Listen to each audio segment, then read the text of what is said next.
لا بنا ميجر إيانو توقفا.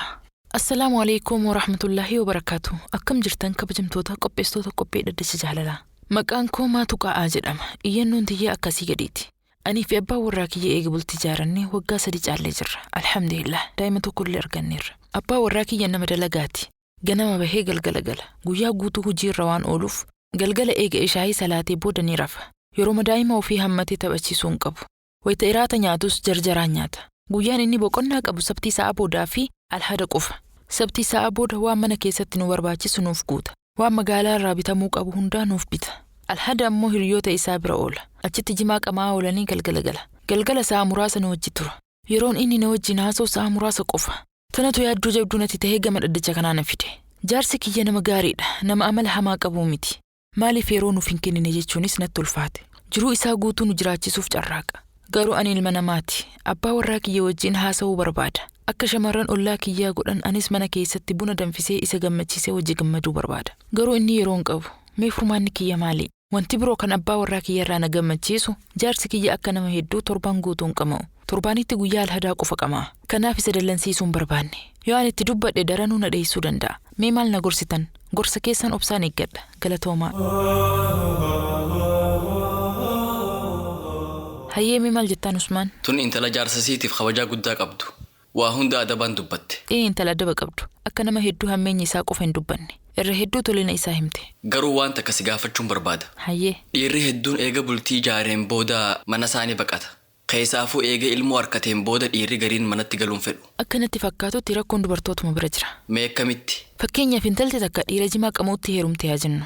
Inni osoo hin fuudhin umrii isaa guutuu jimaa qamaa ture. Wayita gara manaa galu jimaa bitatee gala. Hanguma qabuun mana tottolchatee qamaa.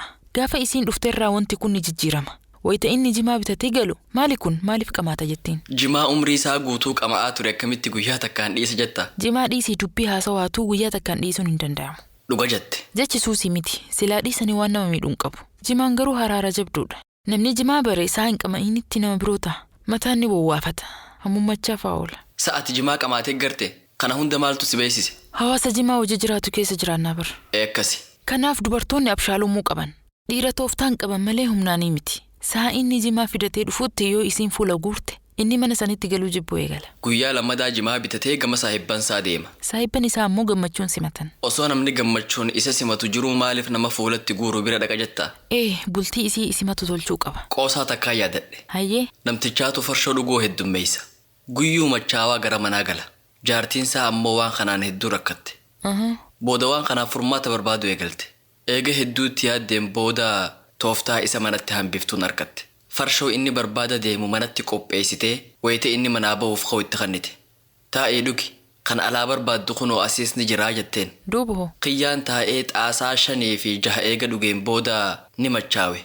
Lafti galgaloinaan ulee isaa fudhatee lafaa ka'e. Eessa dhaquuf? Jaartiin isaatiis garam deemta jetteen. Niin gala. Ani umrii tiyya guyyaa takkallee bakkaan farshootti dhuge buleen beekuu jeen. Kunis booda mirqaanii galgalaan ka'ee bahaa jetteeti. Maaltu beeka? Waan hin barre yoo harkate ta'uutu mala. Lakki mirqaanii jimaatii fi farshoo wal dhabdi. Waa hundaafuu intalti tun guyyaa alhadaa osoo inni hirribaan ka'in kaatee mana tottolchitee libaana taarsitee hiidee gaariidha. Wayita inni hirribaa ka'uu deemii jimaa bitadhuu kootu osoo jetteeni.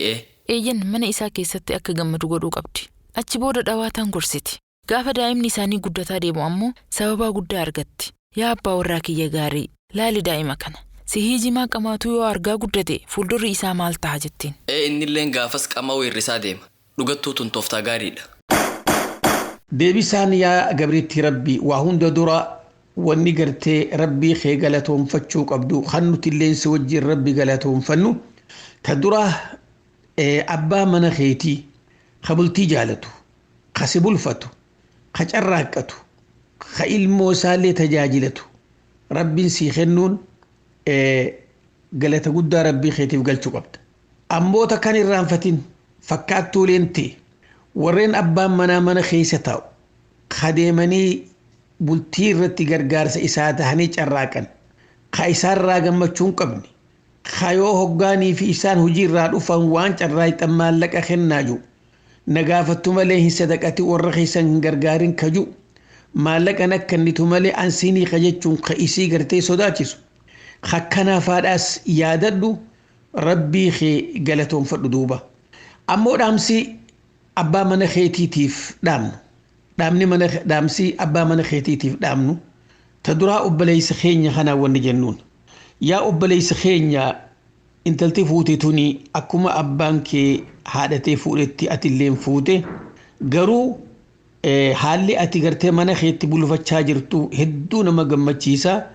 Akkuma gartee haqa mana keetii jabaattee waan nyaatanii dhugan yaadaa jirtu kanatti kana cinaan nama haasawa kiyyatti haajamu gartee an isaan booharsutti haajamu akkuma geelota keetiif yaaddee guyyaa alhadaa isaaniif kennite kanatti dhibbarraa dhibbatti isiidhaatu gartee narraa haqa godhata.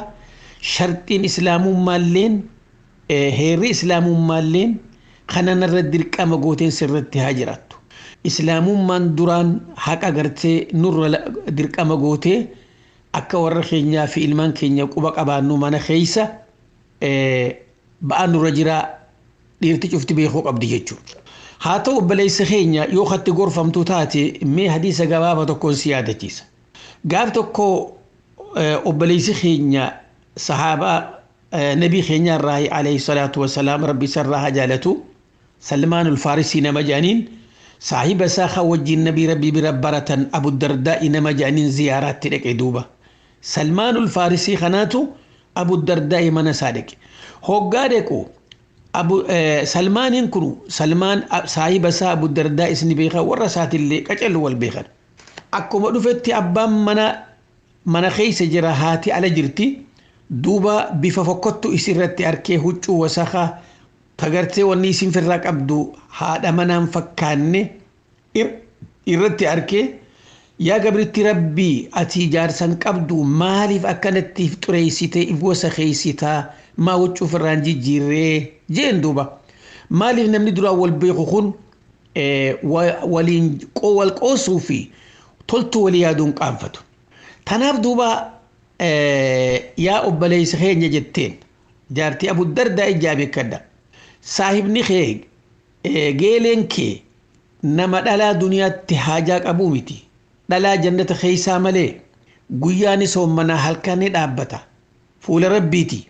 Duuba nuti dhalaan namni filannuuf ka mikiyaaja godhannuuf ka huccuu ofirraa jijjiirruuf ka if urgeessinuuf ka gartee isaa jecha siree jijjiirree mana afnee watolchinee waa tajaajillu eenyuuf lubbuu keenyaa fi dhiiraa jecha.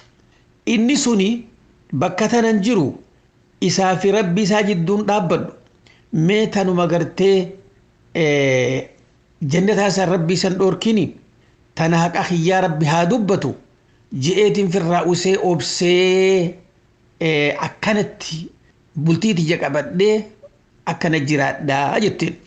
Dubbiin isin jette tun akka gaaritti isa quubsiteeti aaqilummaa isaa duuba mana ol seene hoggaa inni ol seene yeroon laaqanaa akkasi gattaa'ee gabbahee gaa haadha manaa bira dhaqee laaqanatti fide laaqana kenneef nyaadhu jeen gartee Abu Dardaa ijaa beekadhaa Salmaaniin nyaadhu jennaan nyaadhuun maali abbaan manaa bismillaa jee duru harka nama duru harka kaayee bar nyaadhu namaan jaa ani bar soommanaa ati soommanaa amma inni bakka tanatti maal baruu deema beeyta waan jaartiin itti himte kana jaartiin ti akkana naan jette hin jenneeni hujiin itti gahuudhaaf mana ol seenee bira gattaa'e amma namni kun beekadhaa bira buluuf deema amma nyaata hoggatti kenne boobbaleessa nyaattu na wajji nyaadhu yookaan nyaata kee fudhuu deemii wallaahi nyaata kana nyaadhu jeeni kam fursiise soomanni sunna amma hoggaa furan magriibaan dhufe hiraata nyaatanii ishaa'ii booda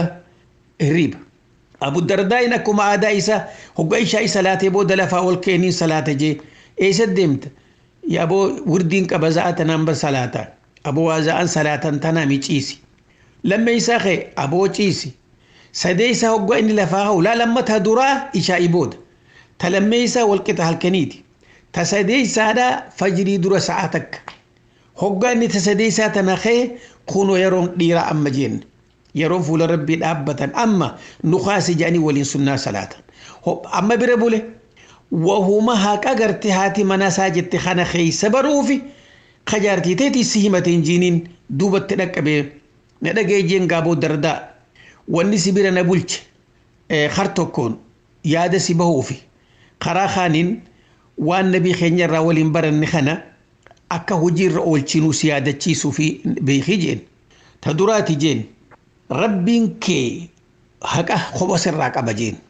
haati mana keetii si wajjin nyaattee dhuydee si qananiitee si wajjin kofaltee taphattee haasa'uudhaaf haqa sirraa qabdi jeen keessummaan si bira buuti si bira buutu kabajamtee wajjin nyaattee dhuydee gaggeessuudhaaf haqa sirraa qabdi jeen wa'ati kulli dhii haqqiin haqqa namoota kana cufaahu rabbii fi haadha mana keetiitii fi keessummaa teetii fi namoo cufaahu qooda isaanii kenniifi haqaana waa cufaa balleessitee akkanatti karaa kanaan kheyrii barbaaddatanii jettee hin yaadin jeen duuba. Tanaaf jecha yaa obboleessa haalli ati gartee haadha mana keetii irraanfattee duuba laal geelota kee gartee kabajaa jirtu huni dogongora guddaadha rabbii kee sodaadhu haadha mana keetii harka guddaa 180 isiif kenni waan achi booda ilmooteetii fi keessummaa teetii kennadhu ammoo bakka ganda dhayxu sanir odoo manuma keetee keessa taateessee buna wajjiin dhuydee irra caalaa sirra ture rabbi si haa gargaaru.